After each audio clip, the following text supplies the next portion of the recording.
কিন্তু খুব গুরুত্বপূর্ণ বিষয় দাদা, যে অভিজ্ঞতা আমাদের জীবনে অনেক গুরুত্বপূর্ণ এবং এর থেকে আমরা অনেক শিক্ষা লাভ করতে পারি। একটা কথা মনে পড়ছে, যখন খুব ছোট তখন বলতেন বড়রা যে বুদ্ধি নিয়েও তিন মাথার কাছে।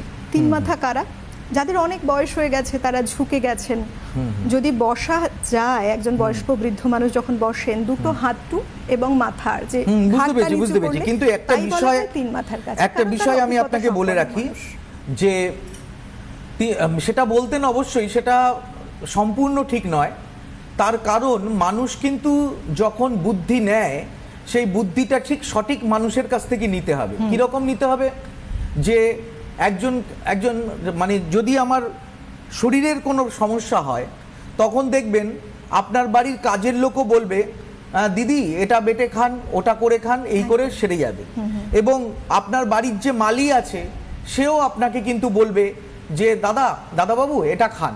কিন্তু বিষয় হচ্ছে সম্পূর্ণ তা নয়। আপনার রোগ হলে আপনাকে সঠিক একজন ডাক্তারের কাছে যেতে হবে।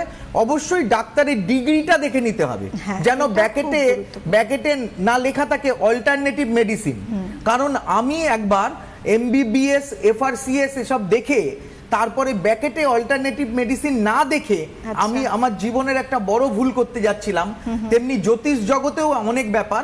জ্যোতিষকে সবসময় দেখতে হবে। ইংলিশে একটা কথা আছে, চ্যারিটি বিগেন্স অ্যাট হোম।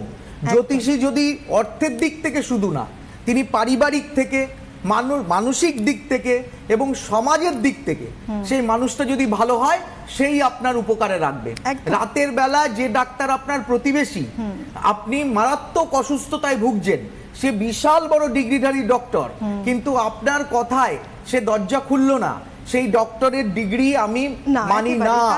এমনি জ্যোতিষ শাস্ত্রে যারা প্রচুর পণ্ডিত, কিন্তু আপনার সঙ্গে দুটো কথা বলে না, দূর করে তাড়িয়ে দেয়, বাজে বিহেভিয়ার করে, নিজের লাইফেও তারা কিন্তু সমস্যায় আছে, তাদেরও আমি কিন্তু জ্যোতিষ হিসেবে মনে করি না। তারা যে চ্যানেলে বসুক, যে মিডিয়ায় বসুক, যাই অ্যাডভার্টাইজমেন্ট দিক, যত বড় বড় জ্ঞানী গুণী মানুষের সঙ্গে তাদের ছবি থাকুক না কেন, কিন্তু সে যদি মানুষ হিসেবে ভালো না হয়, তাহলে আমার কোনো কাজে তিনি লাগবেন না। এটা কিন্তু মনে রাখতে হবে আমাদের প্রত্যেকের।